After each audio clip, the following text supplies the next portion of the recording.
Okay, तो अगला जो हार्मोन है उसका नाम है थायराइड स्टिमुलेटिंग हार्मोन, या हम इसको कह सकते हैं थायराइड प्रेरक हार्मोन। ठीक है। तो सबसे पहले तो इसमें पता होना चाहिए स्टिमुलेट किसे कहते हैं, प्रेरक किसे कहते हैं। देखो आप इसको सिंपल सी लैंग्वेज में समझा देता हूँ। जैसे सलमान खान और शाहरुख खान दोनों में लड़ाई हो गई, अभी गाली गलौज कर रहे हैं एक दूसरे को कि तू ऐसा है तू वैसा है, मैं ऐसा कर दूंगा वैसा कर दूंगा। आमिर खान आया और दोनों के कान भर दिए। अब दोनों एक दूसरे के गुत्थम गुत्ती हो गए, कोई बाल खींच रहा है, कोई लात मार रहा है, कोई कैसे कर रहा है। तो अब ये आमिर ने क्या किया है, स्टिमुलेट कर दिया, दोनों को प्रेरित कर दिया है। ठीक है। तो वही है, हार्मोन भी ऐसा ही काम करेगा, थायराइड प्रेरक हार्मोन। सबसे पहले तो हम इसका इंट्रोडक्शन जानते हैं, बाद में काम देखेंगे। तो सबसे पहले हम इसको देखते हैं कि निकलता कहाँ से है। तो ये वही है, एडिनो हाइपोफाइसिस से निकलता है। एडिनो हाइपोफाइसिस से निकलता है। उसके कौन से भाग से निकलता है, तो उसके पार्स डिस्टेलिस से निकलता है। पार्स डिस्टेलिस है उससे निकलता है। किस टाइप का हार्मोन है, ये प्रोटीन से बना होता है लेकिन साथ में ग्लूकोज भी जुड़ा होता है। तो हम बोल देते हैं ग्लाइकोप्रोटीन हार्मोन है ये। ठीक है। इंपॉर्टेंट है ये वर्ड ग्लाइकोप्रोटीन। ग्लाइको का मतलब है ग्लूकोज से जुड़ा हुआ, ग्लाइकोजन अभी बताया था मैंने। और प्रोटीन यानी प्रोटीन है। तो ग्लूकोज और प्रोटीन है यानी कार्बोहाइड्रेट और प्रोटीन है, ये आपस में जुड़कर ग्लाइकोप्रोटीन बनाते हैं। ठीक, कार्बोहाइड्रेट और प्रोटीन आपस में मिलकर ग्लाइकोप्रोटीन बनाते हैं। ये उससे बना हुआ हार्मोन है। अब इसका कार्य क्या होता है, इसका फंक्शन क्या है। तो इसका फंक्शन यहाँ से पता चल रहा है। थायराइड प्रेरक हार्मोन, थायराइड स्टिमुलेटिंग हार्मोन, ये क्या करता है, जैसे ये अपना शरीर है, जैसे ये अपना शरीर है, तो यहाँ पर हमारे मस्तिष्क है और पिट्यूटरी ग्लैंड यहाँ पर है। और फिर हम पढ़ेंगे कि जो थायराइड ग्लैंड होती है, ये हमारे यहाँ पर थायराइड ग्लैंड होती है। ये यहाँ से निकलकर थायराइड ग्लैंड पे काम करेगा। और थायराइड ग्लैंड से जो हार्मोन निकलते हैं उनके सेक्रेशन को बढ़ा देता है, यानी हार्मोन के निकलने को बढ़ाएगा। कंप्लीट है। तो टीएसएच थायराइड ग्रंथि पे कार्य करके उनसे हार्मोन निकलने को बढ़ाता है, उनको प्रेरित करता है, स्टिमुलेट करता है। कंप्लीट है। तो ये हो गया हमारे पास thyroid stimulating hormone, adrenocorticotropic hormone. Hindi का नाम भी यही होगा, एडिनोकोर्टिकोट्रोपिक हार्मोन। अब देखिए सबसे पहले इसका वही है, किससे निकलता है ये, एडिनो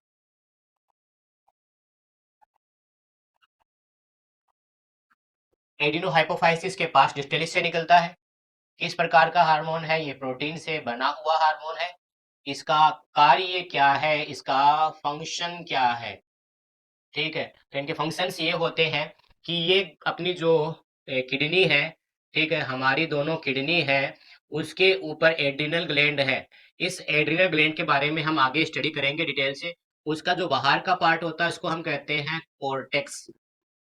ठीक है, कोर्टेक्स। तो ये हार्मोन जो है एसीटीएच हार्मोन है, ये पीयूष ग्रंथि से निकलकर पिट्यूटरी ग्लैंड से निकलकर इस कोर्टेक्स पे काम करेगा। और इस कोर्टेक्स से जो हार्मोन निकलते हैं उनके हार्मोन निकलने को बढ़ाता है। कंप्लीट है। पीयूष ग्रंथि से निकलेगा, एड्रिनल ग्लैंड पे काम करेगा, कोर्टेक्स पार्ट पर, और उनसे हार्मोन के निकलने को इंक्रीज करेगा। वो कौन सा हो जाएगा, एडिनोकोर्टिकोट्रोपिक हार्मोन। ठीक है। अब देखिए एक चीज और, पिछले वाले में हमने पढ़ा था टीएसएच, उसके बाद में हम पढ़ रहे हैं अभी एसीटीएच। कंप्लीट है। अब हमने क्या पढ़ा है, हाइपोथैलेमस है, उसके नीचे हमारी पिट्यूटरी ग्लैंड है, और यहाँ से जो हार्मोन निकलकर इनके स्राव को कम कर रहे हैं और अधिक कर रहे हैं। तो यहाँ से हम एक नाम बना देंगे टीआरएच। तो टीआरएच क्या काम करेगा, ये तो इसका प्रोनाम हो जाएगा thyroid stimulating hormone releasing hormone. यानी ये क्या करेगा, टीआरएच है, ये यहाँ से निकलेगा, निकलकर पीयूष ग्रंथि जो पिट्यूटरी ग्लैंड है उस पे काम करेगा, और उससे टीएसएच हार्मोन जो होता है ना, उसको निकलने को इंक्रीज कर देगा, उसके निकलने को बढ़ा देगा। कंप्लीट है। नेक्स्ट हमारे अभी जो पढ़ा है एसीटीएच एडिनोकोर्टिकोट्रोपिक हार्मोन, ये भी क्या है, सेम काम करता है। हाइपोथैलेमस है, उसके नीचे पिट्यूटरी ग्लैंड है, पीयूष ग्रंथि है। तो यहाँ से जो एसीटीएच निकलता है, ये यहाँ एसीटीएच यहाँ से नहीं निकलता, पिट्यूटरी ग्लैंड से निकलता है। एसीटीएच जो निकलता है और निकलता भी कौन से भाग से है, इस पार्ट से, ये वाले पार्ट से। ठीक है। तो यहाँ से जो एक हार्मोन निकलेगा जिसका नाम होता है सीआरएच। ठीक है, सीआरएच। तो कोर्टिकोट्रोपिक रिलीजिंग हार्मोन, कोर्टिकोट्रोपिक रिलीजिंग हार्मोन, इसमें ये एडिनो नाम नहीं जोड़ रहे, यहीं से स्टार्ट है कोर्टिकोट्रोपिक। तो कोर्टिकोट्रोपिक रिलीजिंग हार्मोन इसका नाम हो गया। कंप्लीट है। तो देखिए हमने तीन चार हार्मोन के नाम पढ़ लिए। पहला हार्मोन पढ़ लिया जीएच आर एच, अभी हमने पढ़ा है टी आर एच, उसके बाद में पढ़ लिया CRH, और एक पढ़ा था GHIH। एक चीज का ध्यान रखना है, इनका कोई इनहिबिटरी हार्मोन नहीं है, केवल रिलीजिंग हार्मोन है, मोचक हार्मोन है, निरोधी हार्मोन इनका नहीं है। ओके, तो अब हम नेक्स्ट हार्मोन पढ़ते हैं जिसका नाम है प्रोलेक्टिन हार्मोन। ठीक है, जिसको शॉर्ट में कह देंगे PRL। ठीक है, तो सबसे पहले वही है, कहाँ से निकलेगा? एडिनो हाइपोफाइसिस से निकलेगा। एडिनो हाइपोफाइसिस के कौन से भाग से? पार्स डिस्टेलिस से। ठीक है, किस टाइप का हार्मोन है? प्रोटीन से बना हुआ हार्मोन है। इनके अलावा इसका एक और नाम होता है, इसका इसको कहा जाता है लेक्टोजेनिक हार्मोन।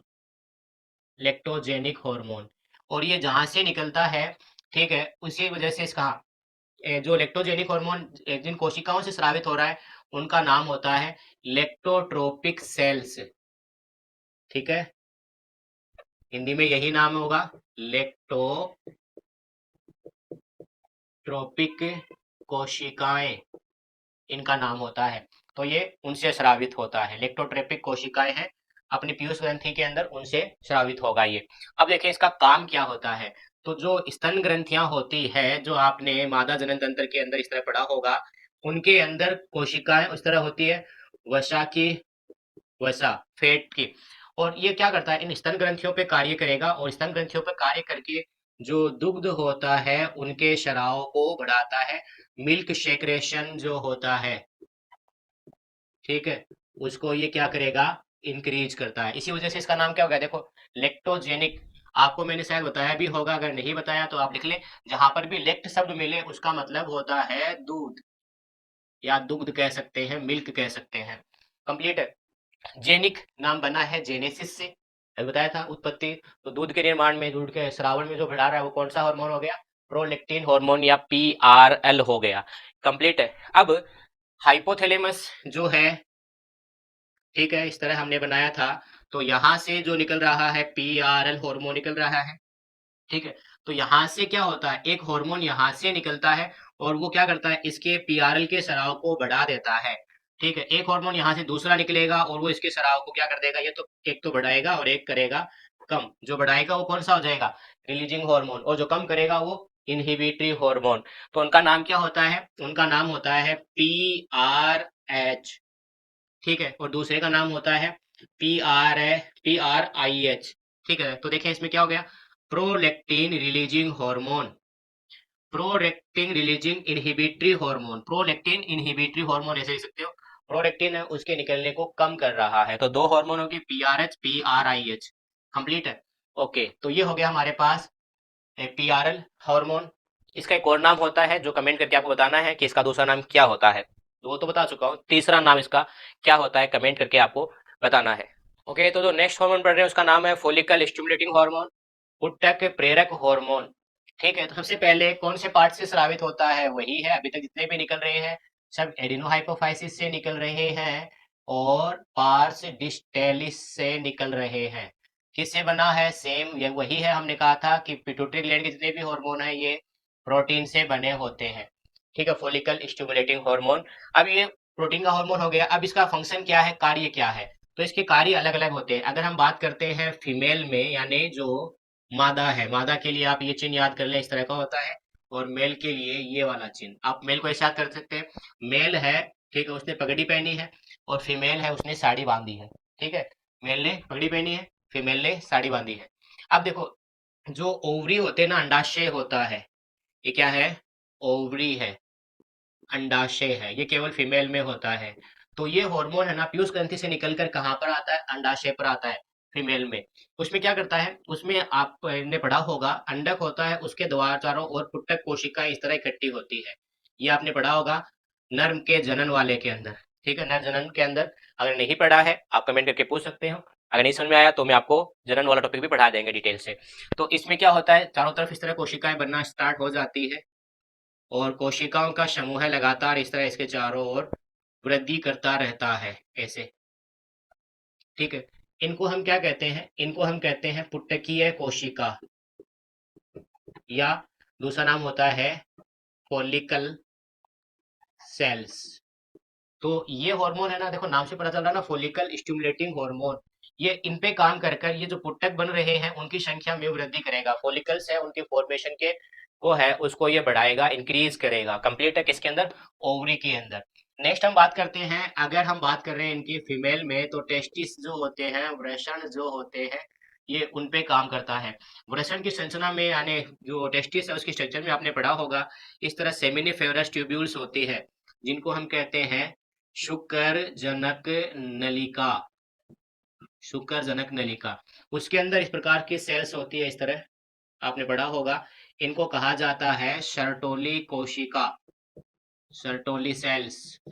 ठीक है, और ये जो है ना शुक्राणु इसके ऊपर ऐसे चिपकते हैं और उनसे पोषण प्रदान करते हैं, और ये एफएसएच है, ये यहीं पर काम करता है शटोली कोशिकाओं पर, और जो शुक्राणु है उनके पोषण को बढ़ा देता है, उनको पोषण मिलने को इंक्रीज करता है। कंप्लीट है, तो इस प्रकार इसके दो फंक्शन हो गए। कंप्लीट है। अब इससे जो रिलीजिंग हार्मोन है तो उसका नाम क्या हो जाएगा, FSH RH। कंप्लीट है, हाइपोथैलेमस से जो निकल रहा है उसका नाम क्या हो जाएगा, FSH RH। कंप्लीट है इसके दोनों फंक्शन भी। तो चलिए नेक्स्ट और एडिनो हाइपोफाइसिस का लास्ट हार्मोन हम पढ़ लेते हैं। ओके, तो अगला जो हार्मोन पढ़ रहे हैं उसका नाम ल्यूटिनोजिंग हार्मोन है, और हिंदी का नाम भी ल्यूटिनाइजिंग हार्मोन ही होता है। ठीक है, अब ये जो हार्मोन है ये क्या काम करता है, देखो वो सेम है, एडिनो हाइपोफाइसिस से निकलता है, पार्स डिस्टेलिस से निकलता है, प्रोटीन का बना होता है। अब इसके जो फंक्शन है वो दो टाइप के हैं, वही हम इसमें फीमेल में इसका फंक्शन पढ़ रहे हैं और मेल में इसका फंक्शन पढ़ रहे हैं। तो फीमेल में इसका फंक्शन क्या होता है कि जैसे मैंने अभी डायग्राम आपको बनाया था अंडाशय में, इस तरह होता है कि इसके अंदर पुट्टक बनते हैं, फॉलिकल्स बनते हैं, प्राइमरी फॉलिकल्स, फिर होता है सेकेंडरी फॉलिकल्स, ऐसे सेकेंडरी फॉलिकल्स बनता है। उसके बाद में इसमें टर्सरी फॉलिकल्स है, ये भी बनता है, इसके अंदर टर्सरी फॉलिकल्स बनता है, ऐसी स्ट्रक्चर होती है। ठीक है, उसके बाद में ये टर्सरी फॉलिकल्स है, ये ग्राफियन फॉलिकल्स में चेंज हो जाता है, ग्राफियन फॉलिकल्स में चेंज हो जाता है। और फिर ग्राफियन फॉलिकल क्या करेगा, ये फटेगा, और फटकर इसके अंदर से जो ओवम होता है ना, ये बाहर आ जाता है, ये बाहर, इसको उस साइड कहते हैं, ये बाहर, इसका जो पार्ट जो बच गया ना, ये फॉलिकल सेल आपको बताया था मैंने, पुट्टक की कोशिकाएं, फॉलिकल सेल, ये अंदर रह जाती है, और अंदर रहकर ये एक स्ट्रक्चर बनाती है जिसका नाम होता है कार्पस ल्यूटियम, इंग्लिश का नाम भी यही है। ठीक है, कार्पस ल्यूटियम। तो ये क्या करता है, एलएच हार्मोन ये इस पर ही काम करता है, ग्राफियन पुटक पर उनका, और जो कार्पस ल्यूटियम है उसके निर्माण को इंक्रीज करेगा। तो जो यहाँ से जो है ना अंडा, यानी इसको अंडाणु कहते हैं हम, या ओवम कहते हैं, या oocyte कहते हैं, या अंडक कहते हैं, इनको बाहर निकलने को प्रेरित करता है। इस प्रक्रिया का नाम होता है अंडोत्सर्ग, ओव्यूलेशन। तो ये क्या करता है, ओव्यूलेशन को इंक्रीज करता है, जो कार्पस ल्यूटियम है उसके निर्माण को बढ़ाता है, किनके अंदर, ओवरी के अंदर, अंडाशय में। लेकिन अगर हम बात कर रहे हैं वृषण में, तो मैंने आपको पहले भी स्ट्रक्चर बनाई थी इस तरह की। ठीक है, शुक्रजनक नलिकाएं जिनको हम कह रहे हैं, उनके बीच में खाली भाग होता है और इनमें सेल्स होती है, इन खाली भाग में अंतर कोशिकीय अवकाश जिसको हम कह सकते हैं। ये जो कोशिकाएं हैं इनका नाम क्या होता है, इनका नाम होता है लीडिंग कोशिकाएं, लीडिंग सेल, लीडिंग सेल या लीडिंग कोशिकाएं। और ये जो हार्मोन है ये इन्हीं पर काम करता है, और इन कोशिकाओं से स्रावित होता है क्या, टेस्टोस्टेरोन हार्मोन है, ये स्रावित होता है, टेस्टोस्टेरोन हार्मोन है, ये स्रावित होता है। तो हम क्या कर देते हैं कि ल्यूटिनोइजिंग हार्मोन लीडिंग कोशिका पर कार्य करके टेस्टोस्टेरोन हार्मोन है उसके स्राव को बढ़ाता है, ये ओवरी के अंदर कार्पस ल्यूटियम के निर्माण को बढ़ाता है। एक चीज और याद रखना है, जो कार्पस ल्यूटियम है उससे जो प्रोजेस्टेरोन हार्मोन है ना, ये बनता है, प्रोजेस्टेरोन हार्मोन है, ये बनता है। अब देखो हमने क्या पढ़ा है, ल्यूटिनोजिंग हार्मोन यहाँ पर काम करके कार्पस ल्यूटियम के निर्माण को बढ़ाएगा, तो ये ज्यादा बनेगा तो हार्मोन भी तो ज्यादा बनेगा ना, तो इसका हम कह सकते हैं कि ये इनडायरेक्टली प्रोजेस्टेरोन हार्मोन के निकलने को बढ़ाता है। कौन सा हार्मोन, एलएच हार्मोन। तो हाइपोथैलेमस से जो हार्मोन निकलेगा उसका नाम हो जाएगा LHRH, luteinizing hormone releasing hormone. Complete है। अब देखिए इधर ध्यान देने इंपॉर्टेंट है लाइन, जो FSH है और LH है इन दोनों को हम मिलाकर कहते हैं GnRH। ठीक है, GN का मतलब है यहाँ पर गोनेडोट्रोपिन। ठीक है, GN कहेंगे केवल। ठीक है, GnRH तो बाद में पढ़ेंगे, पहले GN समझेंगे इसको, गोनेडोट्रोपिन हार्मोन, GN हार्मोन। इनको कह देते हैं। अब गोनेडोट्रोपिन नाम क्यों पड़ा है इनको दोनों को मिलाकर? देखिए इसमें नाम आ रहा है गोनेड, या जो अपने होते हैं ना जननांग, ठीक है, जैसे अंडाशय है, वृषण है, उनको हम गोनाड्स कहते हैं। ठीक है, गोनाड्स कहते हैं, जनद हिंदी में क्या आता है इसको, जनद कहते हैं, इनका नाम गोनाड्स कहते हैं। और उस गोनाड्स पे काम कर रहे हैं ना दोनों हार्मोन, इस वजह से इनका नाम क्या हो गया, गोनेडो। और ट्रोपिन हार्मोन इसलिए पड़ा है इनका नाम, पीयूष ग्रंथि से जितने भी हार्मोन है उनके लिए ट्रोपिन हार्मोन काम में लेते हैं। फॉर एग्जाम्पल सोमेटोट्रोपिन हार्मोन, या हमने लेक्टोट्रोपिक सेल से बना था मेमोट्रोपिन हार्मोन, पीआरएल का दूसरा नाम क्या था, मेमोट्रोपिन हार्मोन। तो ये सब क्या है, ट्रोपिन हार्मोन। अब देखिए एफएसएच को बढ़ाएगा कौन सा हार्मोन, FSH-RH। LH को कौन बढ़ाएगा, LH-RH। दोनों को कंबाइंड रूप से क्या कह देंगे, GnRH, गोनेडोट्रोपिन रिलीजिंग हार्मोन, उनको कंबाइन कर देते हैं। ठीक है, तो ये सभी हार्मोन जो एडिनो हाइपोफाइसिस से निकलते हैं वो कंप्लीट हो चुके हैं। इसके अलावा एडिनो हाइपोफाइसिस का जो डिस्टेलिस पार्ट वाले कंप्लीट हुए, जो इंटरमीडिएट पार्ट है उससे एक हार्मोन निकलता है, उसके बारे में जानते हैं। ओके, तो अब हम मेलानोसाइट स्टिमुलेटिंग हार्मोन के बारे में जानते हैं, जिसको हम मेलानोसाइट प्रेरक हार्मोन भी कह सकते हैं। ठीक है, सबसे पहले निकलता कहाँ से, भाग से है, ये वही एडिनो हाइपोफाइसिस है उससे निकलेगा। और उसका अभी तक जितने भी हार्मोन पड़े ना वो सब तो निकलते हैं डिस्टेलिस पार्ट से, ये निकलता है पार्स इंटरमीडिया पार्ट से। कहाँ से, पार्स इंटरमीडिया जो पार्ट है उससे निकलता है। अब इसी वजह से, और किससे बना है, तो हम सबका सेम ही है, प्रोटीन से बना है, इंटरमीडिया से निकल रहा है ना, इसी वजह से इसका नाम हो जाता है इंटरमीडियन, इंटरमीडियन पार्स इंटरमीडियन हार्मोन। अब हम इसके कार्य देख लेते हैं, फंक्शन देखते हैं क्या काम करता है। तो जो अपनी स्किन होती है, अपनी जो त्वचा है उसके अंदर कोशिकाएं होती है स्पेस, ठीक है, और इन कोशिकाओं का नाम होता है, स्पेसिफिक सेल होती है, इनका नाम होता है मेलेनोसाइट, मेलेनोसाइट सेल। और इन सेल के अंदर एक पिगमेंट होता है, एक वर्णक होता है, पिगमेंट बताया भी था आपको, जहां पर भी वर्णक आगे पिगमेंट शब्द आ गया उसका मतलब होता है रंग प्रदान करने का कार्य करना, तो उनसे कलर मिलता है। तो कौन सा पिगमेंट होता है, उसका नाम होता है मेलानिन वर्णक, इंग्लिश का नाम भी सेम ही है, मेलानिन वर्णक। और इसी से ही त्वचा है उसका रंग गहरा भूरा या काला होता है, तो तिल बनते हैं, उसका कारण भी ये उत्तरदायी होता है। तो एमएसएच हार्मोन क्या करेगा, पीयूष ग्रंथि से निकल गया और स्किन के अंदर इन सेल के ऊपर काम कर इन सेल की फॉर्मेशन को बढ़ाएगा, इनके निर्माण को बढ़ाता है। इससे क्या होगा, मेलेनिन वर्णक ज्यादा बनेगा, तिल बन जाएंगे, त्वचा है ये थोड़ी गहरी काली होने स्टार्ट हो जाएगी, ठीक है, काले पट्टी लग जाएगी, ब्राउन हो जाएगी। तो वो सब किसकी वजह से होता है, एमएसएच की वजह से। और एमएसएच है जो हाइपोथैलेमस है, ठीक है, उससे जो हार्मोन निकलता है, तो उनके लिए दो हार्मोन काम आते हैं, MSH-RH और दूसरा हो जाएगा MSH-IH। ठीक है, melanocyte stimulating hormone, releasing hormone, melanocyte stimulating hormone, inhibitory hormone, complete है। तो ये सब के सब हार्मोन हम पढ़ चुके हैं, कंप्लीट है। तो देखें हमने क्या पढ़ा था, हाइपोथैलेमस है, उसके नीचे हमारी पिट्यूटरी ग्लैंड पीयूष ग्रंथि है, ठीक है। अब यहाँ से जितने भी हार्मोन निकलकर इस पे काम करते हैं और इसके हार्मोन के निकलने को बढ़ाते हैं, उनको हमने कहा था रिलीजिंग हार्मोन। और जो कम कर रहे हैं हार्मोन के निकलने को, उनको नाम दिया था inhibitory hormone. Releasing hormone total कितने बताए थे हमने, 7, और इनहिबिटरी हार्मोन 3। अब देखो 7 कैसे है, हमने पढ़े थे जो पास डिस्टेलिस पार्ट है, डिस्टेलिस जो पार्ट है उससे 6 निकल रहे हैं और एक इंटरमीडिएट से, टोटल कितने हो गए, 7। तो 7 हार्मोन सब रिलीजिंग है। उसमें 3 हार्मोन थे, जीएच के लिए, एमएसएच के लिए और पीआरएल के लिए, प्रोरेक्टिन के लिए, इन तीनों के लिए इनहिबिटरी हार्मोन भी होता है। टोटल 10 हो गए। अब देखें अभी तक हमने क्या पढ़ा है, ये जो पीयूष ग्रंथि जितने भी हार्मोन निकल रहे हैं ना, कोई थायराइड स्टिमुलेटिंग हार्मोन थायराइड ग्रंथि पे काम कर रहा है, एसीटीएच किडनी पे काम कर रहा है, एलएच एफएसएच वृषण पे अंडाशय पे काम कर रहे हैं। तो ये इससे जो हार्मोन निकल रहे हैं ना पीयूष ग्रंथि से, ये दूसरी ग्रंथि पर कार्य करके उनके कार्य को नियंत्रित करते हैं, उनको रेगुलेट करते हैं, कंट्रोल करते हैं। इस वजह से पीयूष ग्रंथि को हम क्या कहते हैं, इसको हम कहते हैं मास्टर ग्लैंड, मास्टर ग्रंथि। लेकिन हाइपोथैलेमस जो है ना, हाइपोथैलेमस उससे जो हार्मोन निकलकर वो क्या कर रहा है, इसके जो हार्मोन है उनको कंट्रोल कर रहा है, रिलीजिंग हार्मोन और इनहिबिटरी हार्मोन।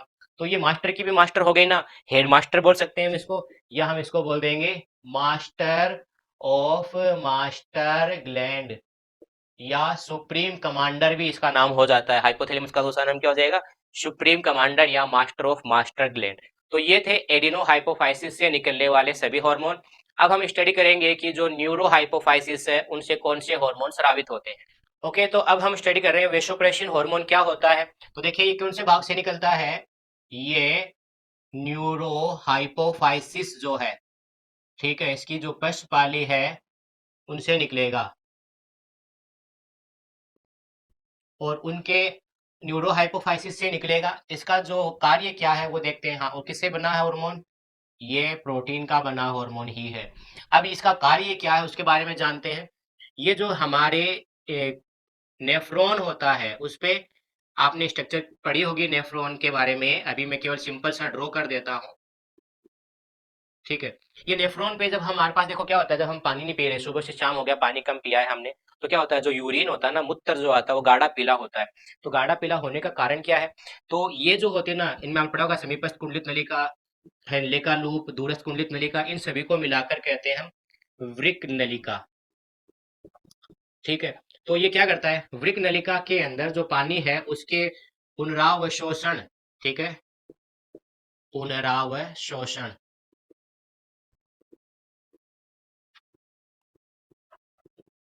रीएब्जॉर्प्शन को, पुनरावशोषण को बढ़ा देता है। यानी क्या होगा, पानी की कमी हो गई तो पानी हमें बॉडी के अंदर बचाए रखना है, उस समय क्या करता है कि यहाँ से पानी को निकालकर हमारी रक्त वाहिनियां होती है, यहाँ से इस तरह रक्त वाहिनियां जाती है, तो रक्त के अंदर वापस पानी डाल दिया जाता है, उनका पुनरावशोषण बढ़ता है, और इससे क्या होता है, यूरिन के साथ में, मूत्र के साथ में पानी कम निकलता है। कंप्लीट है। अगर मूत्र के साथ में पानी ज्यादा निकल रहा होता है और उसको हम कहते हैं मूत्रलता, इस बीमारी का नाम होता है मूत्रलता, या डाईयूरेसिस हम इसको कहते हैं।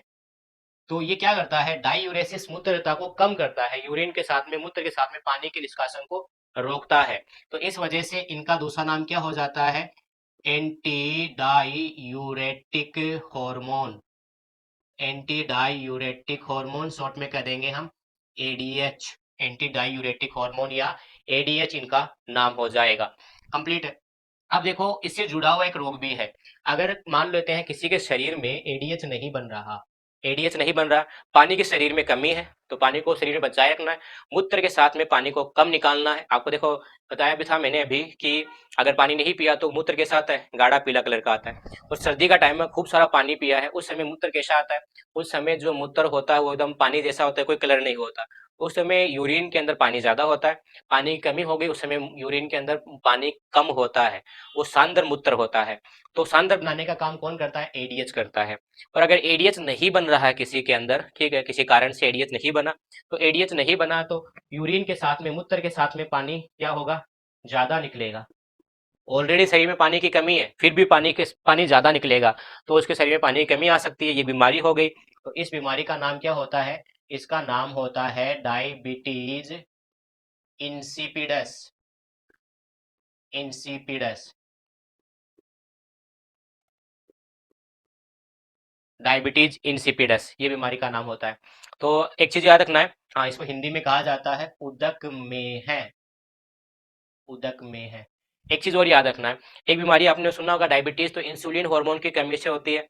तो इंसुलिन की कमी से जो होती है ना, उसका नाम होता है डायबिटीज मेलिटस। वो किसकी कमी से होती है, इंसुलिन की कमी से। अब देखो एग्जाम में कंफ्यूज हो जाते हैं बच्चे, तो देखें उसके लिए सिंपल सा ट्रिक याद कर लें आप कि एडीएच हार्मोन है, तो देखें इंसुलिन आई से स्टार्ट है नाम, और इंसिपिडस भी आई से स्टार्ट है, आई को आई के साथ में मैच नहीं करना है। इसका मतलब क्या हो जाएगा, इंसुलिन से इंसिपिडस नहीं होगा, इंसुलिन की कमी से मेलिटस होगा। तो इंसिपिडस किसकी कमी से हुआ, एडीएच हार्मोन की कमी से हुआ। तो ये हो गया एडीएच हार्मोन। नेक्स्ट हम पढ़ते हैं वेसोप्रेसिन के बारे में। ओके, तो हमारा नेक्स्ट हार्मोन है ऑक्सीटोसिन, और जो पिट्यूटरी ग्लैंड है, पीयूष ग्रंथि, उसका लास्ट हार्मोन है।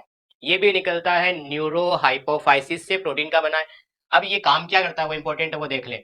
इसका मेनली जो काम होता है, ये होता है महिलाओं में, महिलाओं में जो गर्भाशय होता है उसमें जब गर्भ का निर्माण हो जाता है, जब फिटस उसके अंदर बन जाता है, तो उस दौरान दौरान क्या करता है, ये जो हार्मोन है ना, ये निकल कर जो गर्भाशय है, जो यूट्रस जो होता है, उसको कंट्रक्शन स्टार्ट कर देगा, कॉन्ट्रक्शन स्टार्ट कर देगा, संकुचन शुरू कर देगा। गर्भाशय इस तरह संकुचित होना शुरू हो जाता है, और गर्भ बाहर आ जाता है। इस प्रक्रिया का नाम क्या होता है? प्रसव, डिलीवरी जिसको हम कहते हैं। तो ये उसमें हेल्प करता है। इससे जुड़ा हुआ क्वेश्चन भी आता है कि प्रसव के दौरान डॉक्टर है प्रसव को बढ़ाने के लिए किसका इंजेक्शन लगाते हैं? ऑक्सीटोसिन का, ताकि इसके अंदर संकुचन क्या हो जाए?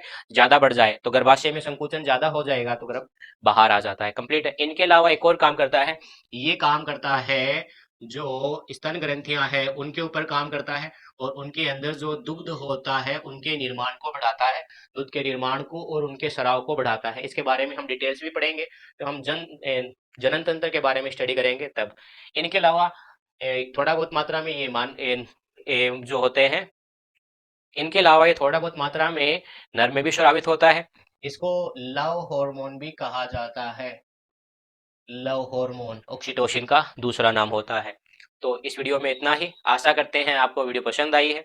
अगर पसंद आई है तो अधिक से अधिक शेयर करें, कमेंट करके हमें जरूर बताएं, और सब्सक्राइब नहीं किया है तो सब्सक्राइब करें। धन्यवाद।